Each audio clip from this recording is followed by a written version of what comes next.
Hello friends, welcome to my YouTube channel android PKG. दोस्तों, आज इस वीडियो में हम पढ़ेंगे क्लास 11th कॉमर्स का अकाउंटेंसी। और अकाउंटेंसी में हम पढ़ेंगे मेरा थर्ड चैप्टर, इसका नाम है अकाउंटिंग प्रिंसिपल्स। अकाउंटिंग प्रिंसिपल्स दोस्तों मेरे डीके गोयल बुक का है, थर्ड चैप्टर फ्रेंड्स। इन्हीं के बुक को दोस्तों अपने हर वीडियो में पढ़ाते हैं। तो चलिए दोस्तों वीडियो को स्टार्ट करते हैं। लेकिन वीडियो को स्टार्ट करने से पहले आपसे छोटी सी रिक्वेस्ट है कि प्लीज मेरी वीडियो को लाइक करिए और चैनल को सब्सक्राइब करके बेल आइकन प्रेस कर दीजिए, जिससे मेरे हर आने वाली वीडियो नोटिफिकेशन आपको सबसे पहले मिल सके। तो चलिए फ्रेंड्स, आज इस वीडियो में हम पढ़ेंगे क्लासिफिकेशन ऑफ अकाउंटिंग प्रिंसिपल के बारे में। दोस्तों, हम आपको पिछले वीडियो में बताए थे कि उसका 2 पार्ट्स होता है। फर्स्ट पार्ट जो था उसका वो था अकाउंटिंग कंसेप्ट और एजम्पशंस, और सेकंड पार्ट था आपका अकाउंटिंग कन्वेंशंस। तो जो आपका फर्स्ट पार्ट था अकाउंटिंग कंसेप्ट और एजम्पशंस, आज उसके हम 10 पार्ट्स को लेके आए हैं। आज उसको हम बताएंगे कि अकाउंटिंग कंसेप्ट और एजम्पशंस के जो टाइप्स होते हैं वो 10 टाइप्स होते हैं। दोस्तों 10 टाइप्स आपको हम यहाँ पे बताए हैं, हम आपको अलग अलग एक्सप्लेन करेंगे अभी। लेकिन दोस्तों उससे पहले आपसे छोटी सी रिक्वेस्ट है, प्लीज मेरे वीडियो को लाइक करिए और लास्ट तक बने रहिएगा। दोस्तों, इसका जो फर्स्ट टाइप है going concern concept. Going concern concept first type है आपका। सेकंड है ऑब्जेक्टिव कंसेप्ट, थर्ड है accrual concept, and fourth business entity concept, fifth money measurement concept, sixth accounting period concept, seventh cost concept, eighth dual expect concept, ninth revenue recognition concept, and last जो है आपका matching concept. दोस्तों ये आपका 10 concept है जो कि आपका अकाउंटिंग कंसेप्ट और एजम्पशंस का ये पार्ट है, यानी टाइप्स है 10 टाइप। इसका 10 टाइप है friends. Classification of accounting principle का 2 टाइप, उसमें उस 2 टाइप में अकाउंटिंग कंसेप्ट का 10 टाइप्स। और उसके आगे दोस्तों आपको हम बताएंगे अकाउंटिंग कन्वेंशंस का कितने टाइप्स होते हैं। पहले इसको चलिए एक्सप्लेन करके हम आपको बताते हैं। तो आइए फ्रेंड्स, अब हम आपको बताते हैं जो फर्स्ट टाइप है इसका गोइंग कंसर्न कंसेप्ट। इसके डेफिनेशन आपको देते हैं, इसके बारे में बताते हैं कि ये होता क्या है। इसका डेफिनेशन है it is an accounting term for a company that has the resources needed to continue operating indefinitely until it's provide evidence to the contrary। इसका मतलब फ्रेंड्स, इसका मतलब ये हुआ कि गोइंग कंसर्न कंसेप्ट एक अकाउंटिंग टर्म है जो कि आपके कंपनी को जो रिसोर्सेज जो जरूरत होता है उसको पूरा करता है।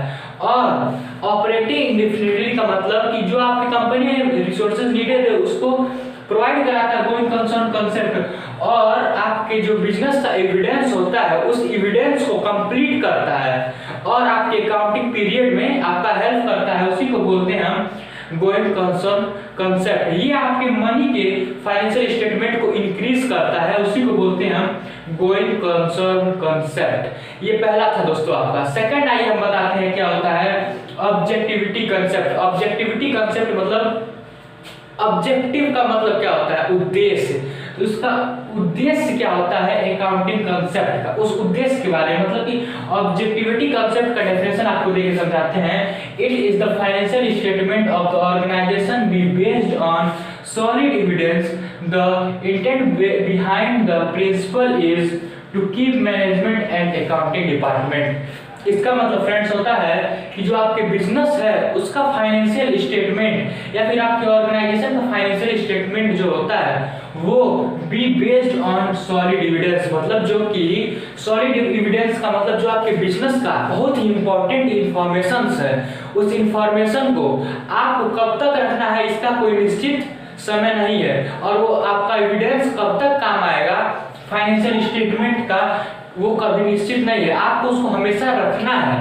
वो आपके लाइफ में, आपके बिजनेस के लाइफ में हमेशा काम आएगा, उसी को बोलते हैं हम सॉलिड एविडेंस। मतलब कि आपके ऑर्गेनाइजेशन या फिर फर्म या फिर बिजनेस में जो भी इंफॉर्मेशन है उसको आप कब तक रखेंगे इसका कोई टाइम नहीं है कि आप 1 महीना 2 महीने 4 महीने रखेंगे। जितने दिन तक जहां जब तक आप रख सकते हैं तब तक उसको रखिए, उसी को बोलते हैं ऑब्जेक्टिविटी कंसेप्ट। इसका आगे बताया है the intent behind the principle is to keep management and accounting department। मतलब कि ये ऑब्जेक्टिविटी कंसेप्ट जो होता है वो आप अकाउंटिंग डिपार्टमेंट और मैनेजमेंट के काम को अच्छी तरीके से देखभाल करता है, उसी को बोलते हैं ऑब्जेक्टिविटी कंसेप्ट। दोस्तों ये 2 पॉइंट है, आगे आइए आपको हम बताते हैं।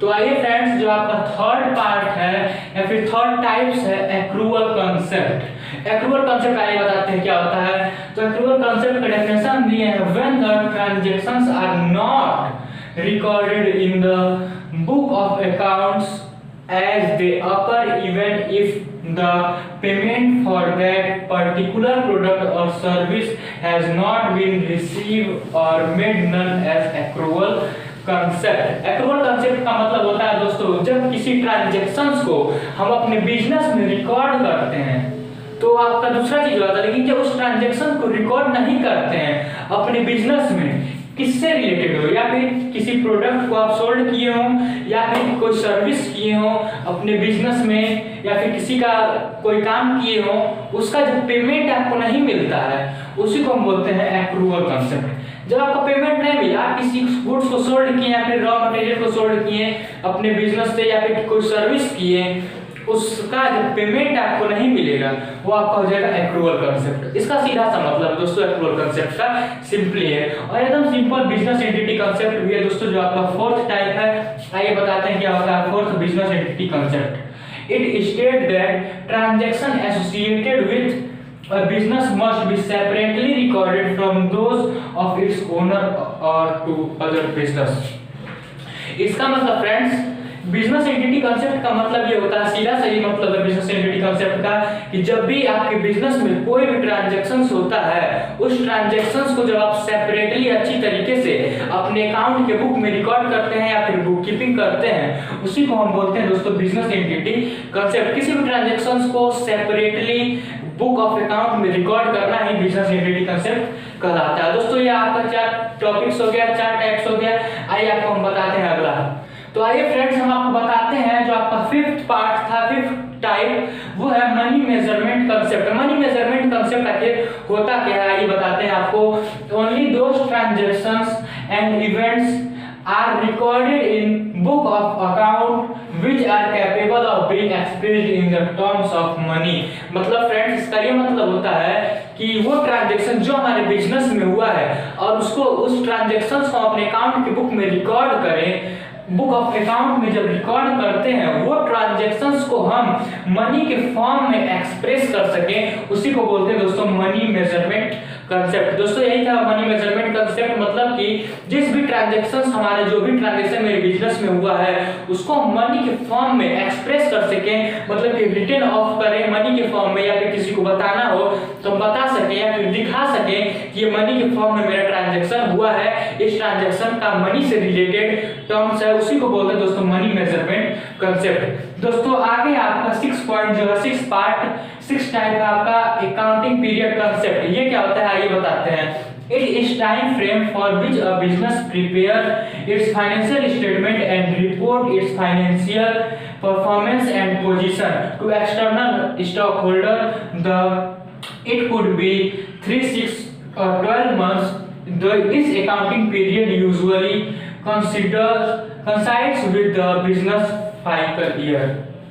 fiscal year। फ्रेंड्स इसका मतलब ये होता है अकाउंटिंग पीरियड कंसेप्ट का सीधा से ये मतलब है कि जिस भी हमारे टाइम फ्रेम मतलब मेरा बिजनेस जो चल रहा है उस बिजनेस का फाइनेंशियल स्टेटमेंट को जब हम प्रिपेयर करते हैं या फिर रिपोर्ट करते हैं तो फाइनेंशियल स्टेटमेंट का परफॉर्मेंस और पोजीशन मेरा कैसा होता है एक्सटर्नल स्टॉक होल्डर्स की तरफ। मतलब कि हमारा अकाउंटिंग पीरियड कंसेप्ट क्या है, अकाउंटिंग पीरियड कंसेप्ट वो है कि जब भी हम अपने बिजनेस में किसी भी ट्रांजैक्शंस को अपने फाइनेंशियल स्टेटमेंट में दिखाते हैं, बैलेंस शीट में दिखाते हैं, रिपोर्ट करते हैं, वो मेरा फाइनेंशियल स्टेटमेंट हमारे परफॉर्मेंस को शो करता है कि जो भी एक्सटर्नल स्टॉक होल्डर्स हैं, मतलब कि जो हमारे बाहरी स्टॉक होल्डर है मेरा स्टॉक को परचेस करके ले जाते हैं, वो जान सके कि हमारा बिजनेस का मेरा बिजनेस कैसा चल रहा है। हमको दिखाना उनको, जब हमको बताएंगे कि मेरा बिजनेस बढ़िया चल रहा है, मेरे बिजनेस में ये क्वालिटी है, मेरे बिजनेस का ये फाइनेंशियल स्टेटमेंट है, तो मेरा बिजनेस और ग्रो होगा और कस्टमर्स फ्रेंड्स आते हैं, उसी को बोलते हैं हम दोस्तों अकाउंटिंग पीरियड और अकाउंटिंग पीरियड कंसेप्ट। और यही स्टॉक होल्डर्स अगर मान लीजिए हमारे पेमेंट को नहीं करते हैं तो उनको हम गुड्स क्रेडिट पे सोल्ड कर देते हैं, और सोल्ड करने के बाद उनसे बोलते हैं कि 3 महीना या 6 महीने या 12 महीने में मेरे पेमेंट को कर दें। दोस्तों यही होता है अकाउंटिंग पीरियड कंसेप्ट। और अकाउंटिंग पीरियड कंसेप्ट का मतलब ये होता है कि 3 महीना, 6 महीना या 12 महीना, इन्हीं 3 महीने में फिजिकल ईयर में दोस्तों 12 महीना मतलब 1 साल के अंदर आपको वो पेमेंट करना रहता है वो क्रेडिटर को जो मेरा गुड्स लेके गया है। दोस्तों यही था आपका 6th type accounting period concept. आइए आपको आगे बताते हैं जो आपका 7th, 8th, 9th and 10th parts है।